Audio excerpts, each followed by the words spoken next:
Hi, everybody. Welcome to another comic episode of Games My Mom Found. I am Mike Albertin. Who's the comrade with me tonight? Hello, I am Comrade Kenneth Sanity here to bring glory to the Son of Krypton. That was good. And I should introduce what we're talking about real quick. Since this was something that I have wanted to read for a long time, but have never bothered to for some reason. I guess I didn't have a reason to until a podcast made me.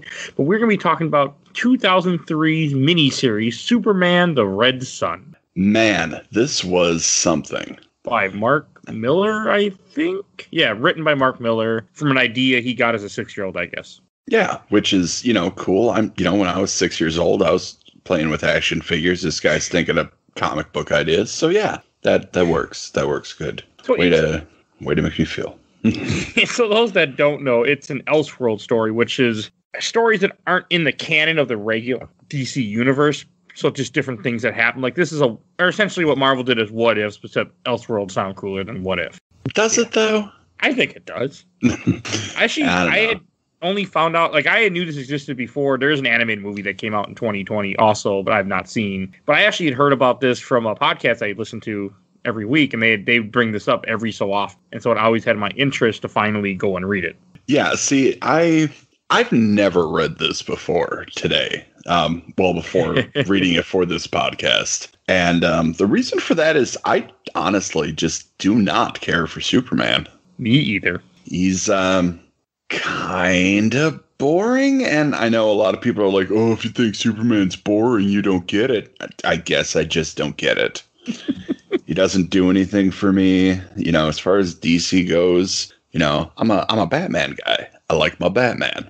In your defense, I think he's boring too. But I don't know, something about this story was pretty damn cool. Well, for one, I know both of us are into history. Yep. Oh, and we should put a quick disclaimer before I go too much farther. We are going to talk about political things. We are going to talk about Republican Democrats, and ones that aren't real. And we're going to talk about some stuff from the 1950s, because this takes place in a what-if story, the 1950s to 2001, I think. So we're going to get political because it's going to fit the story that we're talking about, so you've been warned. And it's really good that you bring up the 50s, because the art style on this is just beautifully evocative of 50s cartoons and comic books.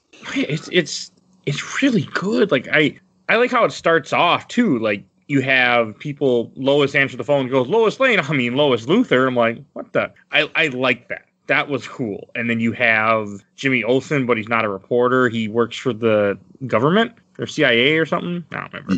Yeah, he's some higher, I think it's CIA. And he, everybody just grows during this story, which is really cool to me. This feels lived in, even though it's only a 3-issue run. It's long, It is long, but you can sense, time moving on. Hey, they really do a good job of that, because this takes place over 50 years, almost 50 years. And they even talk about the Kents early on about how, good thing Jonathan's not here to see this, because they start getting these news that Soviets have a Superman. The Soviets have something, so the Cold War is, everything is obsolete. And I think that's interesting too, because for somebody who never lived through the Cold War, because I was born in 87, yes, I've seen it in fiction, I've seen it in movies, but I don't really understand that fear that people had of Russia at that time. I can't. I wasn't there.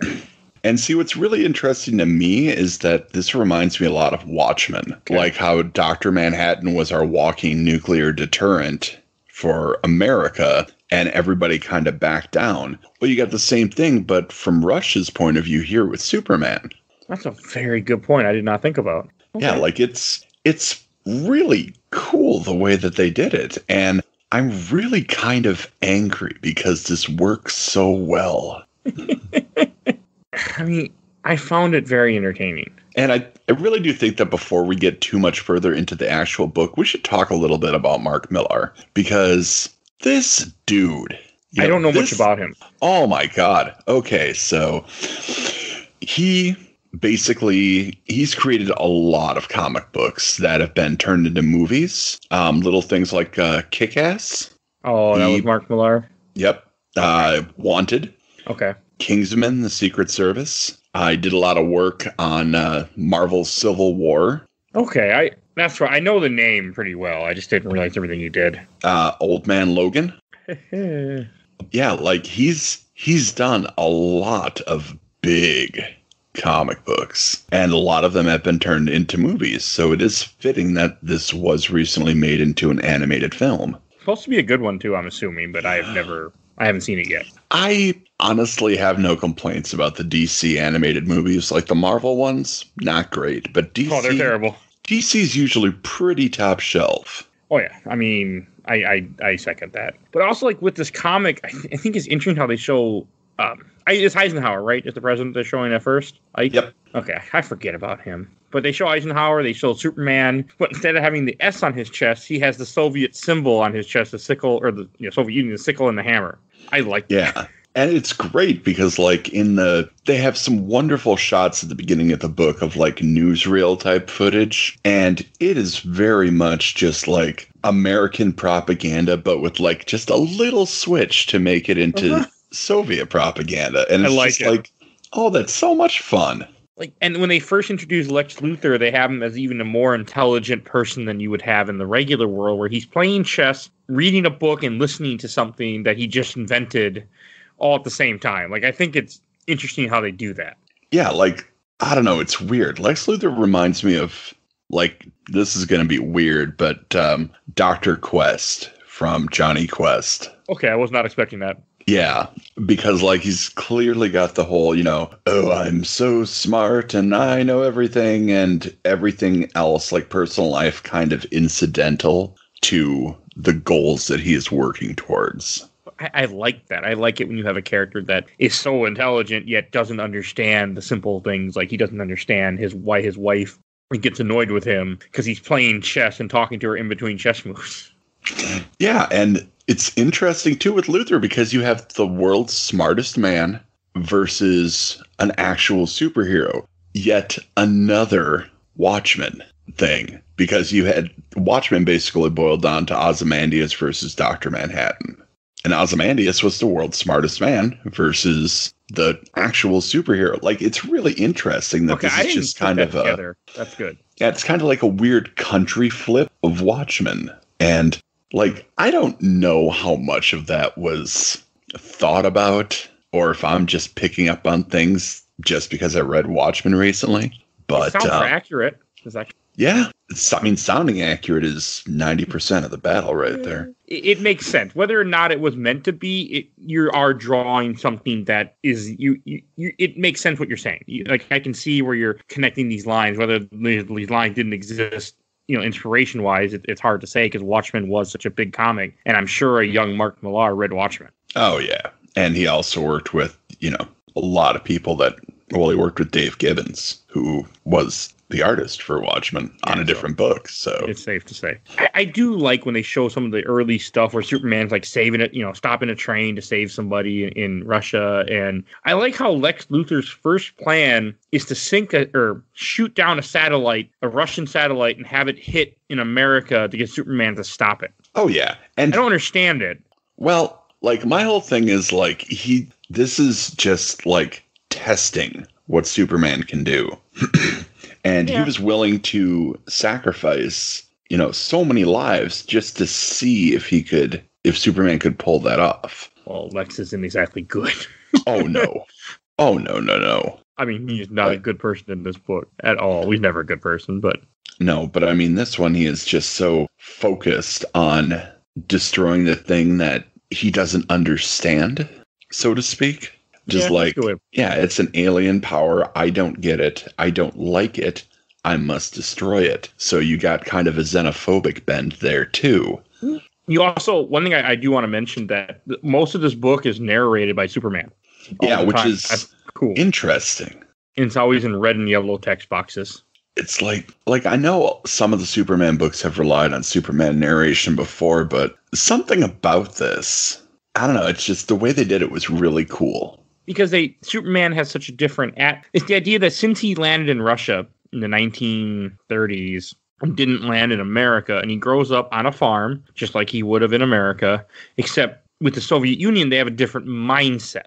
And so they raise him part as the workers. They always talk about the workers' union or the workers' something, I feel like, in this book. Yeah, I mean, this is very big on, Russian Soviet ideas. And there's a scene early on, like right you were talking about, after that satellite crashes and Superman has to save it. The planet from the Daily Planet starts to fall. And like there's a line, people below scream for someone to save them. Not my people, but I never refuse to cry for help. And that's just, oh man, that's solidarity. But I like how it's still Superman. Like even like I like this idea that even though he grew up somewhere else, he still has certain things that made him Superman. I mean, again, it's also kind of like the Soviet Union were not bad people. It's just just different ideologies, and you had a psychopath in charge. Yeah, and I really do love it when we get stories that like look at American exceptionalism and like turn it inward on itself, like this one very much does. I enjoyed it. Like I enjoyed all the little things in the beginning, this first issue, like where you have Stalin, where Superman had to go stop and save people. Stalin really doesn't give a shit. He's like, just stay here. Like it doesn't matter because it's Stalin. Yeah, and you get that perversion of the whole communist idea with Stalin. I mean, it's kind of what really happened, but yeah. But he's trying. He's a man of the people. Like one of the parts of history is that they always, they talk about whoever wins the war writes the book. Stalin killed I want to say he killed as many people as Hitler did, or is it close to it? That's possible, but we don't really assign as much. I mean, Stalin wasn't great, and I feel like we all kind of know it. He wasn't as bad as Hitler, but I know that like he's seen as a hero at the time when he was not good, but because he was on the winner's side, he was, a hero in a sense. Yeah. That's more what I'm trying to say. I think he got worse after the war, though. Oh yeah. No doubt. Crazy. But it's just so interesting how they do this. And then they bring in, I was not expecting, but they bring Wonder Woman in and Themistria pretty early, where you have Wonder Woman's mother at this dance in the Soviet Union where they're introducing Wonder Woman to Superman. I thought that was cool. And she's wearing her original type costume, that tiara from the original stuff. Mm-hmm. And you got Superman just decked out in his wonderful little outfit with all of his ribbons, or his medals rather, and like it's a good scene. And there's some banter, some flirty banter going on. I like it. I like how she's interested in him, but he's not really that interested in her. Yeah, he's with her, and then all of a sudden someone needs help, or he hears something, or he sees someone, and he just leaves because Stalin's illegitimate son, who is in this earlier, is upset because he wants more power, and yet Stalin's just going to kind of give everything to Superman at some point, I think is what was happening. Yeah, like you have, we'll Americanize this up. You have his Stalin's bastard son, Peter, who is the chief of secret police, essentially, and, typical dad stuff, like, oh, my dad, I'm his actual, blood, and he doesn't love me as much as he loves you. And it's a simple story, but the way that they choose to use his character, who's not even just mad at Superman, he's just mad at the idea of Superman, in that he is the opposite of Marxist doctrine. Peter calls him out and says, "You're living proof that all men aren't created equal." Marxist doctrine, that's far leftism, right? Yeah. Okay. Yeah, it's going to be very far, like Communist Manifesto stuff. Okay. That's what I know. A little bit of I'm not super intelligent when it comes to political science, stuff like that, but I know more people than most people, I would say, just because I've tried to study it. So I just want to confirm that. Okay. Yeah. Like when I was younger, I used to read the Communist Manifesto a lot because I thought back then, hey, it's a good idea on paper. And now I still think it's a good idea on paper. I just don't think it'll ever work because people greed, and you can never make it work. But this book did an interesting job with like showing the two different sides of this coin. And it doesn't take long after this guy almost shoots himself and Superman stops it because he's been drinking heavily, that you see, I think that's when he almost shoots himself, right? Yeah. Okay, you have a scene where it jumps over, which, again, when I saw the scene, like, you immediately knew what it was. It talks about the purge that they had last week, where two people were publishing anti-Superman leaflets, and then it shows them getting killed, and a boy just left there, as they're just murdered. And I'm just, like, I groaned. Well, I knew what it was immediately. Oh, yeah. And it's like, come on, man. Yeah, and he shoots him in the fucking shoulder, too. And then they show him screaming with Bat. Yeah. So we all know what's going to happen there.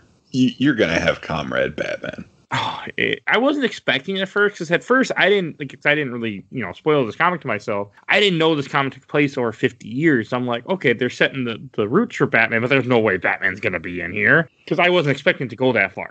Yeah, no, and that's what's really surprising. Like 3 issues, my version that I have, including like extra stuff, is 172 pages. That's decent. So this is probably like, I don't know, close to like 150 pages from story beginning to story end. But to condense like over 50 years of history into that short of amount of time. And it works. It does. It does. It doesn't feel disjointed. It feels like it's, progressing naturally. They also kill Stalin pretty quickly. Because it's shortly after this, Stalin dies and Superman can't save him. I think that's interesting too, because he tries, but he just can't, because he's not a doctor. Right. And Stalin's been poisoned by acute cyanide poisoning. Okay. Do you remember when he dies in history? I don't, but I feel like this is kind of close. I thought it was later. I thought he died much later than when this would have been, but I don't remember. God, I can't even remember who took over after Stalin died. No, he died in 1953, so yeah, this would be close. Yeah. You were right. Like, kind of close. I mean, Not quite. Yeah, I mean, it doesn't say what year it is, but this is before JFK becomes president. Mm-hmm.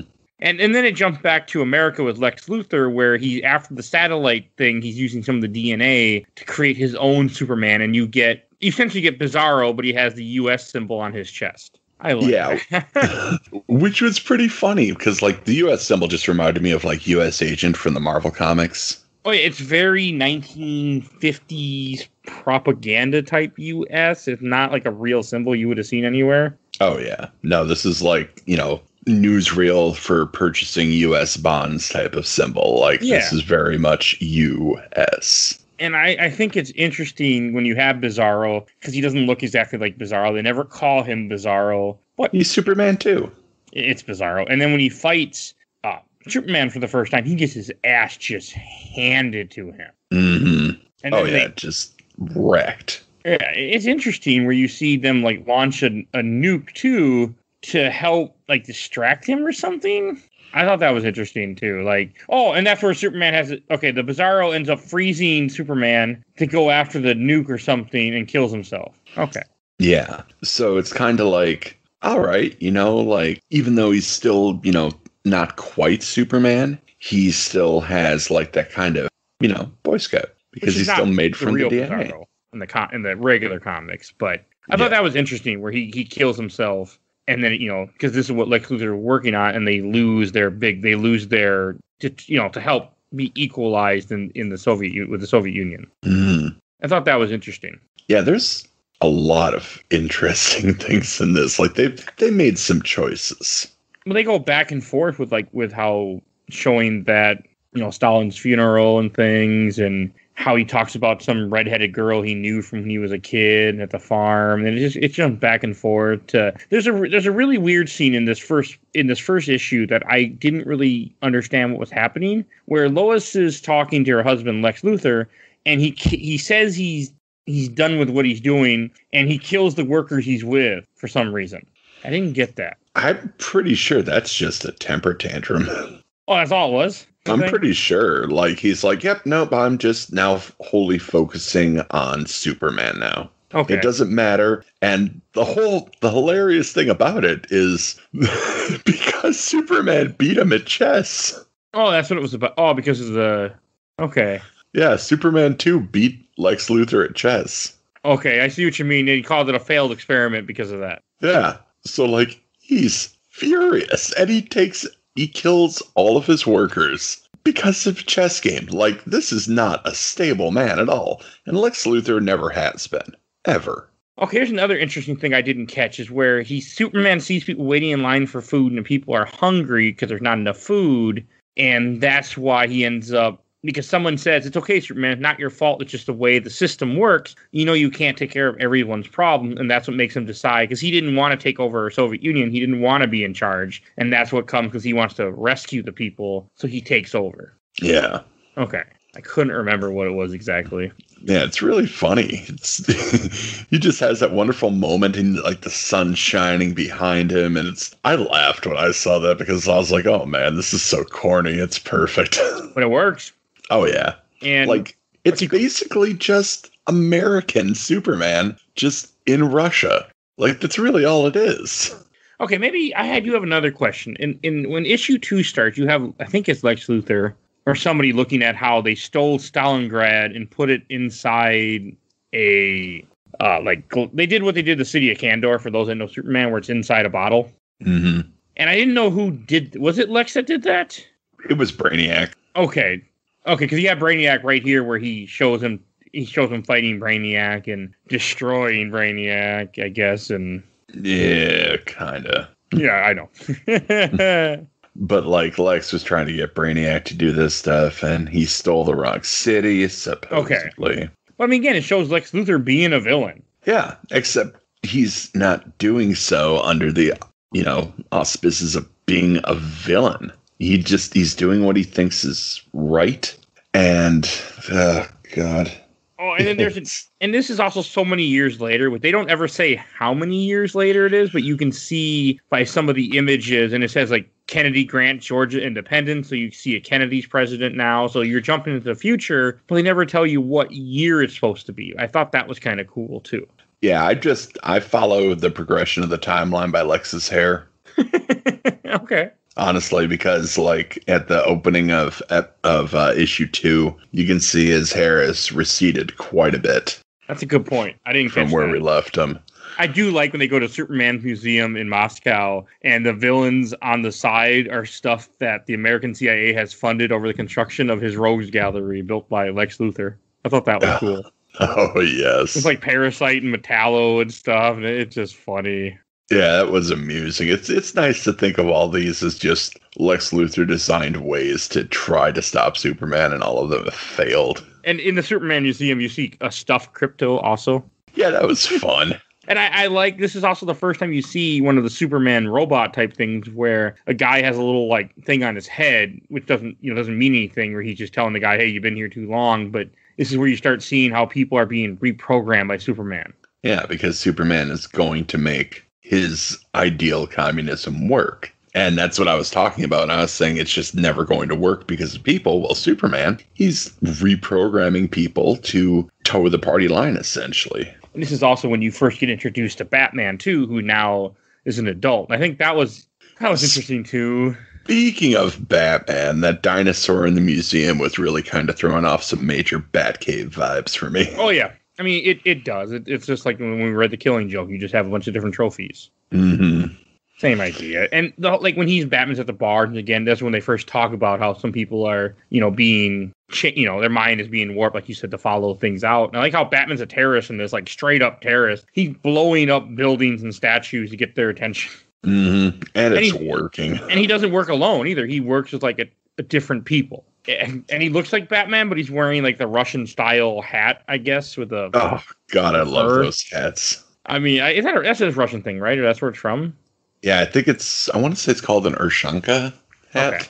I thought that was cool, where he's just like Batman, but he's wearing one of those hats. I did like it. And the KGB are all like fucking like not super soldiers, but look like freaking stormtroopers kind of. I thought that was cool too. Oh, or maybe not. It's a Ushanka hat. Okay. But I was close. It's a cool hat though. Oh yeah, it's super great. I used to have one growing up and I miss it so much. Well, Amazon can ship you one. Oh, they can. They absolutely can. And I also like how you see statues of Superman carrying the sickle. You see a statue of Superman and Wonder Woman. I like all that. Yeah, like it's interesting because like American Superman, he's not an authority figure. But when you put the Boy Scout in front of something that he can fix, but he doesn't want to, well, of course he's going to fix it. And then he becomes something else, something bigger. He's not just a symbol of a nation now. Really cool. I mean, I thought it was cool. At least I was surprised how much I actually got into this. Yeah, no, I really enjoy this. And I really enjoy Superman making his own statue. Like, I really do. And like when you see that, like, oh, Themyscira decided to accept communism too. I like that also. Mm-hmm. And then you have Diana, who leaves the miscarriage, just like, in the normal comics. But I actually like her Russian outfit where it looks kind of the same, but the skirt is black or gray with black stars. She has, her suit is orange in the top area. It looks cool. And I like these scenes of them working together, rescuing people and things. Yeah, and they're doing it all for the glory of Mother Russia. Yeah. It's really cool, and like I think she's already starting to kind of see there's something like he's not really interested in her. I think they see that. Mm-hmm. Oh yeah, it's very interesting. And then you see Lois again here as it jumps back to when she takes over the Daily Planet, and you can see she's older too, to kind of give you an idea how many years have passed as you have Perry White retiring. Yep, and it's a fun little nod to things that like we know that Perry White's gonna just never leave. But, in this world, Lois is taking over everything. I do like that she kept Lois Lane for the byline, though. Like, that's her professional name. It's definitely cool. Interested me more than... And I like how Lex Luthor is smoking a pack of Soviet cigarettes at one point. Because I think they don't really say it in this issue, but they do say, or not yet in the story, but they talk about how America's not doing well. Like, they lost a space race and everything like that. And I think they go more in hell later on, but that Russia's doing really well thanks to Superman. Yeah.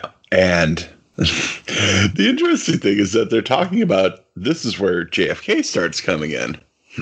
Because JFK and Norma Jean are joining Lex and Lois for dinner. And that's hilarious to me because, Norma Jean obviously referring to Marilyn Monroe. Oh, but they couldn't say it. Okay, I didn't catch that. I was wondering who Norma Jean was. Yeah, I thought that was pretty fun. And then they start talking about the UFO crash in Roswell. Well, we know Superman's an alien, so what could this alien bring about? And, oh boy. You don't see that right away, and that was interesting too. And you also see like Wonder Woman and Superman's relationship. Like he's not really that interested in her. He's too busy trying to be a hero, and he didn't catch it that there was something wrong. Mm-hmm. I think, and then I do like the part where you have some Russian guy. I think is it the son of Stalin? Yep, it's okay. Peter. Because I'm not even going to attempt to. Yeah, when he's driving in the car. And Batman ends up crashing the car, pulls him out of the car, and brings him to his Batcave in a sewer in underground Moscow. Yeah, that's a pretty dope Batcave. I like it's got like bowling pins, and it's got a chef for some reason. It says Big Tony. It's cool. Like I like he's like, you wanted to see me, and then he talks about how he's trying to kill Superman, but he doesn't know how. And I think I like how he realizes Petrov or Peter, whatever his name is the guy who killed his parents because it's something he says, but he doesn't. His desire to stop Superman is greater than getting revenge. Yeah, which is that's really how you know that this is a different world story. Mm-hmm. Because Batman would take revenge. Like our Batman would. This Batman, no. This Batman is only concerned about Superman. This next part is very interesting to me, where you have the big standoff where Batman ends up capturing Wonder Woman, and he's blowing off fireworks to get Superman's attention. And it's all a trap to lure Superman to a particular spot. And I like how he ends up tying Wonder Woman up with a lasso. Mm-hmm. I thought that was cool. And I forget the lasso. I know it makes her tell the truth, but I forget what else it makes her obedient, I think, in this one. Yeah. And Batman, well, to Batman, he's planned for a lot of things. Uh-huh. To the point of even planting a small bomb inside of himself. Yeah, I thought that was cool. And then when he does the red light thing, he just starts, he gets, so then Superman loses his power and he starts just beating the shit out of him because Superman is normal for a bit. Yep, it's the light of the red sun. That was cool. And his whole thing is to lock him in a cell so he knows what it feels like or something. Yeah, he's pretty much those sun lamps. The red sun is beating down on him constantly, so he knows what it's like to just be human. I thought that was cool. He doesn't want to kill him. He just wants to lock him up. And then Superman ends up convincing Wonder Woman to save him and to break her lasso that's tying her up. Mm-hmm. I thought this was interesting because she breaks the lasso. She destroys the generator. Superman breaks free. And Batman, knowing what's going to happen, he just blows himself up. Yep. I love that. You just have a panel here of Superman just looking dumbfounded and blood all over him from Batman blowing himself up. Yeah, that look on his face is just like, wait, what?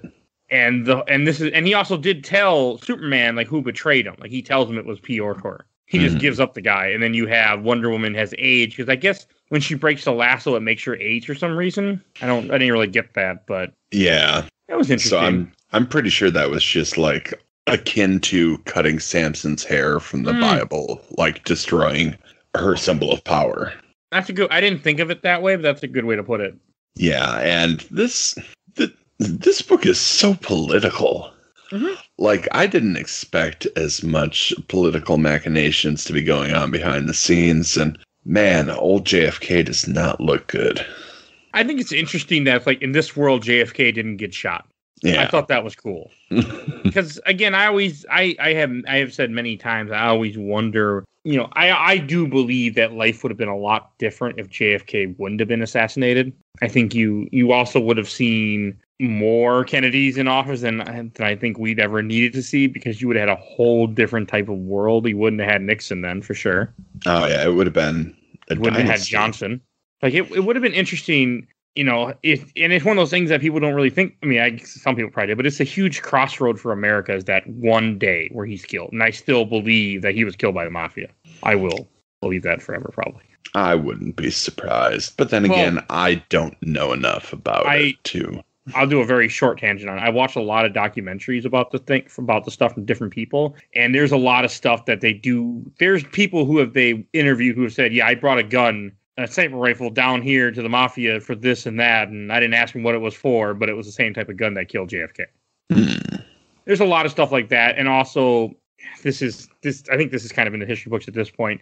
The mafia helped Kennedy win a certain city in a certain state to help win the election. And then when they expected favors when he was in office, or at least leave them alone. And when they put his younger brother in charge of the DA, he went after the mafia. They didn't appreciate that very much. Oh, yeah, that'll happen.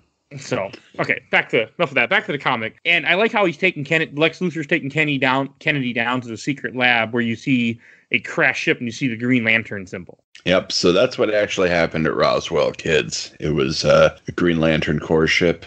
I like that. I like the whole, you know, Green Lantern thing, how they bring this in, how after, when you go back to Russia, you see, you know, Superman having signs to say, obey me, and things of that nature, or at least that's what it looks like, obey me. And it talks about how people are dressing up like Batman because, you know, he inspired people. And, like, it's very interesting because Superman's becoming very much a tyrant now after what happened.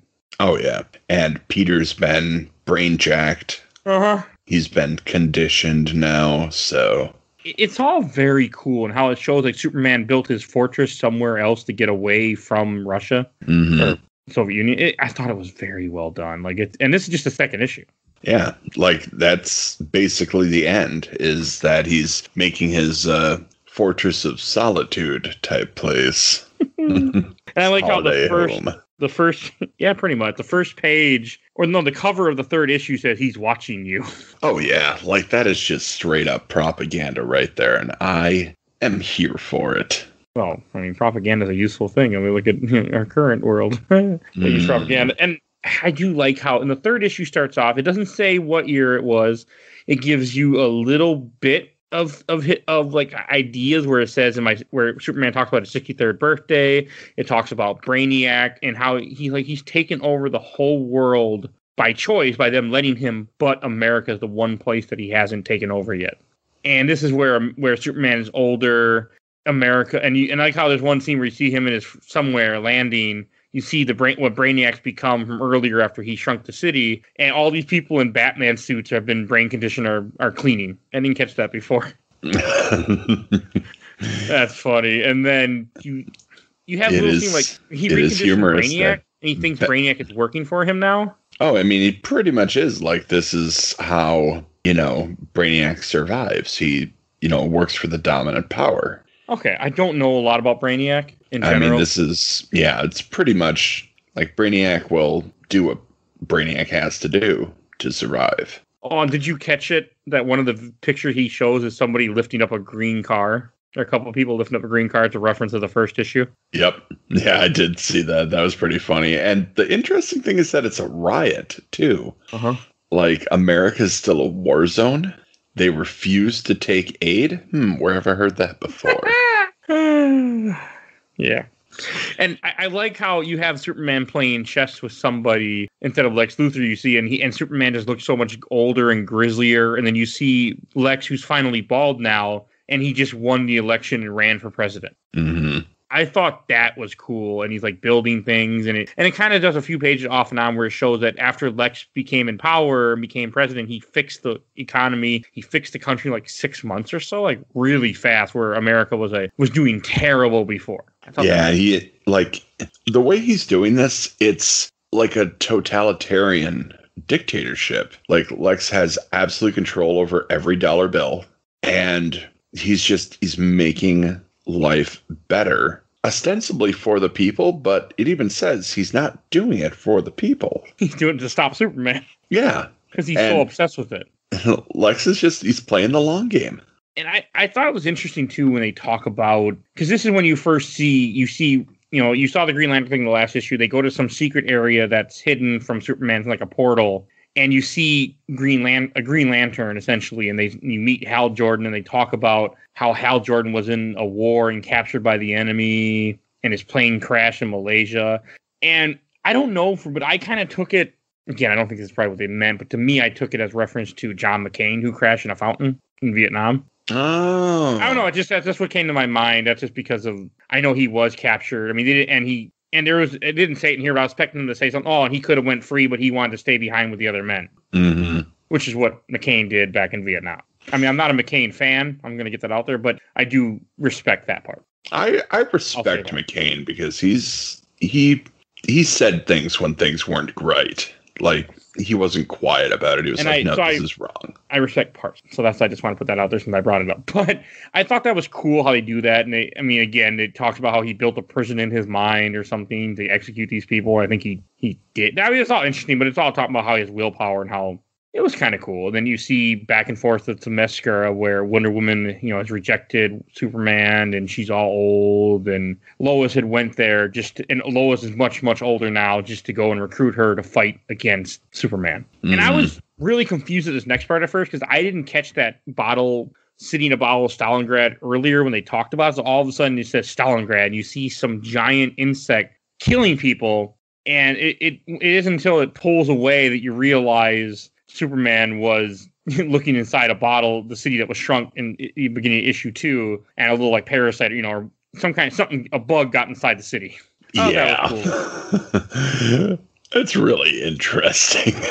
And how he's still upset that he could never find a way to fix the city. Mm-hmm. And then it kind of goes back and forth where Brainiac is trying to convince Superman to invade America because he owned the rest of the world, so you need to take America. I thought that was cool, too. And it was interesting because Superman's talking about how he doesn't want to invade them. Because he says, I could have had my utopia overnight if I'd hammered the world into submission with my fists. Which, I mean, yeah, but also that's like how a lot of, communist regimes tend to spread their influence. So he can't stop being a damn Boy Scout. But it's cool. And then I do like the whole when you have, so it goes back to, well, it shows Luthor ends up going to Superman's Fortress of Solitude somehow, but you also have a scene of Green Lanterns all getting ready for a fight. And I like that. They're like, Green Lantern's light, and they all hold up their rings, and you have like all these people. Yeah, you have a platoon of Green Lanterns, and that's crazy. At all, but when it does show Superman's museum, like you see a statue of Darkseid in the museum, you see the Titanic. The Darkseid really got me, though. Oh, yeah, that's just funny, because it's just kind of chilling there.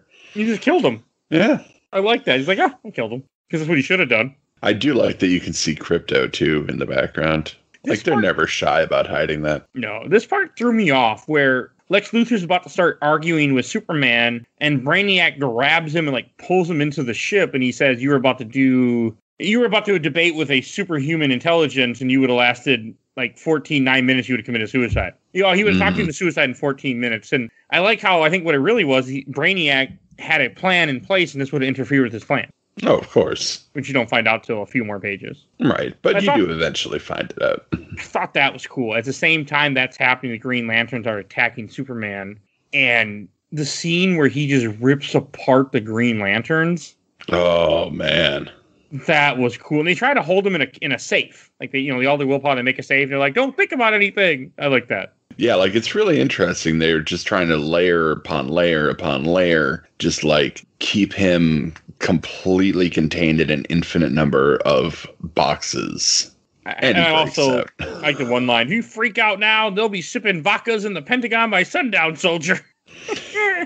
Yeah. I know, it's very... That didn't age too well. No. But I also like how Superman just takes the ring off Hal Jordan and pretty much just kills them all, pretty much. Yeah. Oh, man, like that line, a thought-based weapon against someone who can move at 10 times the speed of thought. Yeah. Not too smart, Colonel Jordan. Oh. Well, I'll be back in an hour to reprogram everyone. Yup. Okay, that was cool. And this is also when you have Wonder Woman and the Amazons end up attacking Superman. They fight against him. He fucks them up, too. I thought that was kind of cool. And then, we're not quite done yet. They release all the villains that he had been creating over the years. So you see Parasite, you see Doomsday, you see... God, what the hell is her name? Not Livewire, I don't think, but it's a blue girl with electric... Nah. I thought that was cool. They send everyone they can to try to stop Superman. And at the same time, you see Brainiac is attacking the White House and trying, I thought that was cool. Yeah, so in a way, he's still getting his invasion. And I guess, and Lois Lane ends up, I thought, okay, I forgot about this since I haven't read this in about a week. And Lois Lane goes up to him and she's like, I have the only weapon I have. Lex Luthor gave me something inside my pocket. And he's like, that won't stop me. He reads the letter and he starts breaking down. The letter says, why don't you just put the whole world in a bottle, Superman? Yep. And that's all it takes. I thought that was kind of cool how Lex Luthor was that intelligent that he was able to to realize that the one thing that he regretted he could turn against him or something. Yeah. Like it was hilarious to me because all of this planning and plotting and Green Lanterns and Themyscira and supervillains and all it took was man, you're a jerk. And that just ended it. Yeah. It's weird. It keeps going. You have a little bit more where then you have Brainiac, where the U.S. is trying to shoot Brainiac, this giant robot ship with jets and everything. And then I want to say Brainiac ends up attacking Superman because he sees his moment, his chance to take over. And he starts killing people, including trying to kill Superman.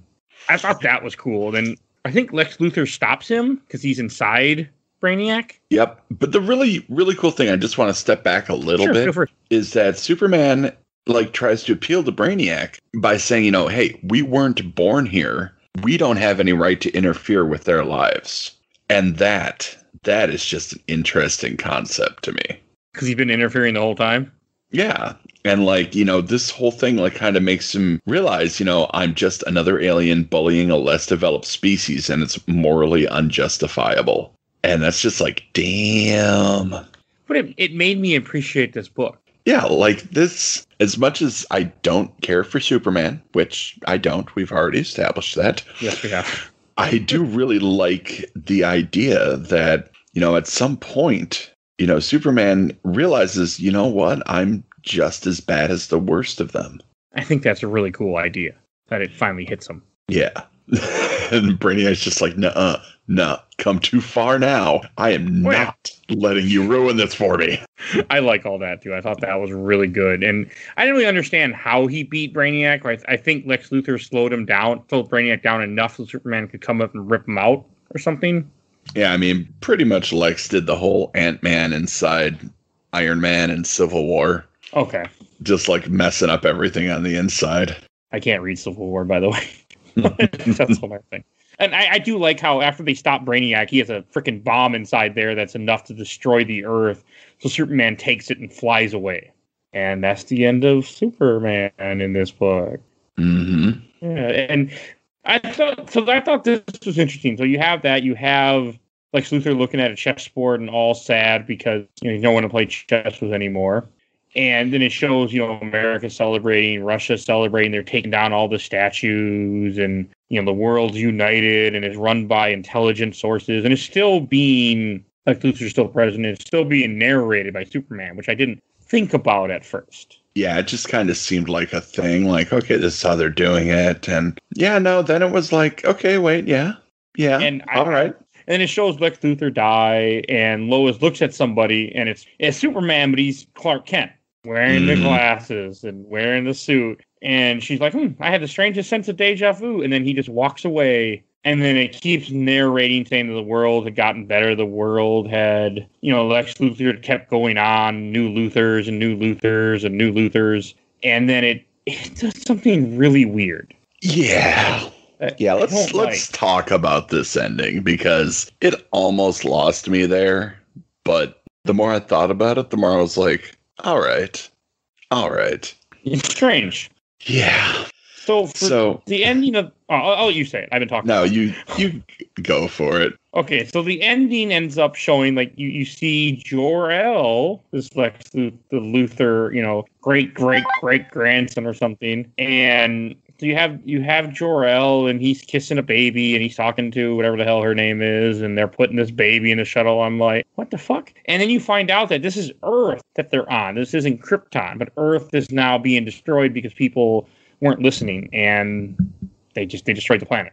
And they put Kal-El in this plane, and they send him back in time to bring light and save the world. It shows him crash in 1938 Russia. Yeah, so how do you keep a story like this as self-contained as possible?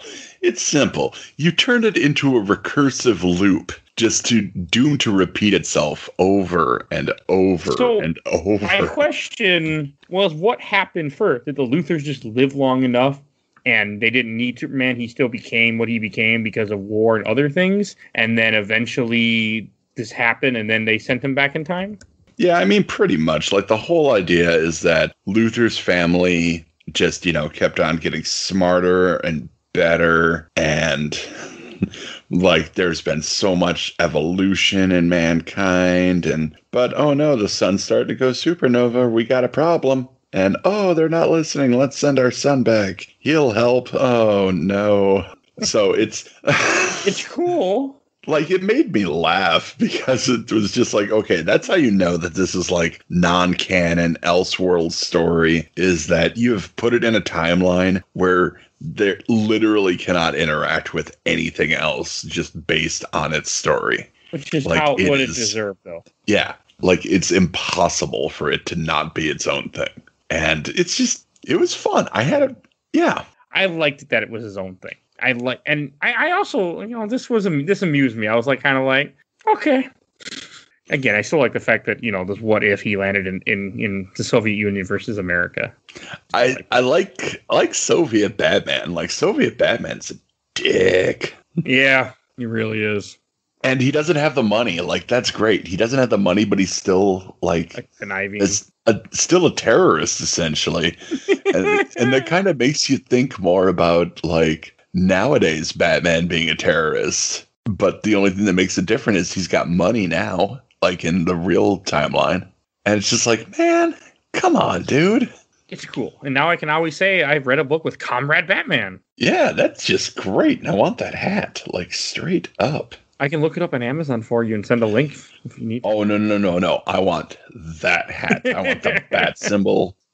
I want the fur cape. I'm sure somebody at Etsy can make it for you. Oh, I'm sure. We are not sponsored by Etsy. No.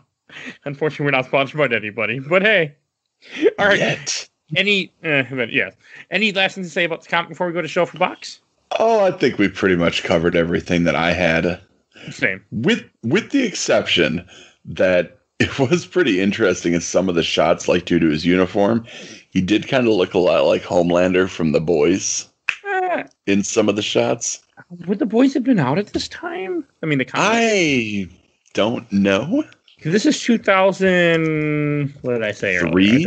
Yeah, I think 2003. The Boys comic is... I did not have this pulled up because I was not expecting us to go here. It's 2006. Okay, so it's possible that Homelander took some inspiration from Red Sun. I'm not going to say that's true, but Homelander's behavior kinda, maybe. Yeah. I can't read the book and I can't watch the show. So I tried. I watched some of the first season. I just couldn't do anymore. Fair enough. It's too violent for me. It's not for everybody. Yeah. We'll put it that way. The book's worse. I read some of the books. Oh, it is. I've read the entire run of the book. Oh, okay. So you know way more than what you're talking about than I do. Okay. So, yeah, no, if you ever want to cover that. I don't. Don't worry. So I think we should go to Shelf for Box. All right. And I'll go first because I want to. And so this is going to go on the shelf for me because I enjoyed reading it. I've always wanted to read it. And now I can finally say I read it. And I enjoyed it. Like, it's not my favorite comic that I ever read. No, not far from it. But it was fun. It was enjoyable. It was a good story. It kept me interested. And I'm always like anything has to do with Russia and Soviet Union. I love that type of history. So, I got to see a character I don't care as much be something different. So it's going on the shelf, and I'm going to recommend that people read it. How about you, Kenneth? I was coming into this all ready to shove this in a box, honestly. But as we were talking about it, I don't know, it just made me realize how much fun I actually had with it. And I can't just put it in a box. I'm going to have to put it maybe on a low shelf, but it's going to be out for everybody to see. I had fun with it, and I think other people should read this. See, you read something on the show you wouldn't have thought you were probably ever going to read. Who knew? I mean, and also for the record, we're recording this in October. You won't be hearing this in October of 2020, but that's when we record. So that way, in case, depending on what's going on in the world, when we record this. Oh, yeah. I'm sure something's going to be going on in the world. Yes, I don't know when this is coming out. Sometime in 2021. So, all right. So there you have it, guys. That was our Red Sun episode. And I do want to say that if you enjoyed this episode, please check out more. We do a bunch of comics. We do games every week. We do movies. We're currently going through all the MCU movies. We should be getting there at this point when you hear this. So definitely check that out. We get you, recommend us to people. We are anywhere you get your podcast. We're on YouTube now at the time of this recording. So definitely follow us on there, please. And if you enjoyed this, tell a friend, tell them, let somebody know that you enjoy Games My Mom Found. I also want to give a shout out to our awesome intro and outro, courtesy of Bulby, a.k.a. Mike Stoney from his EP Bite the Bullet, song The Cool Kid Squad. You will see a link in the show notes, so definitely check him out. And go read this book. It's fun. Good. Seriously. And please follow us on Facebook, Instagram, Twitter. I'm constantly posting new images and everything new is going on with the show, so definitely please follow us there. I think that's all I need to say tonight, so we will see you guys all next time. Please take care, comrades. All I can think of is Red Alert, but I can't remember any of the phrases from Command & Conquer Red Alert. It's been a long time, but that's a good damn game. All right. Bye, everybody. Bye.